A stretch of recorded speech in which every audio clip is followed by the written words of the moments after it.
પછી હનુમાન દાદાએ વિશાળ પાંચમુખી રૂપ ધારણ કર્યું. તો એ પંચમુખીમાં કોના કોના મુખ હતા? વરાહ ભગવાન, કોનું?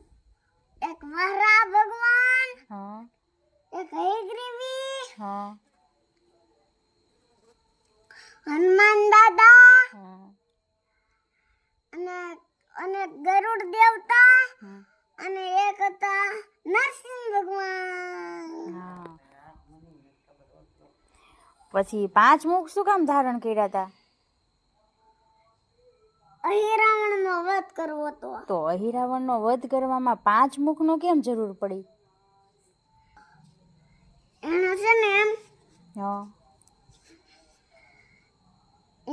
દીવા એક આયરે બુઝાય ને તો જ અહિરાવણનું વધ થાય. એવું એને કોણે વરદાન આપ્યું હતું? તો બ્રહ્માજીએ. તો પછી હનુમાન દાદાને ખબર કેમ પડી કે આ એનો 5 દીવા બુઝાય તો જ એને મૃત્યુ થાય એમ? એને બ્રહ્માજીએ વરદાન આપ્યું હતું એટલે. પછી 5 દીવા કઈ કઈ દિશામાં હતા?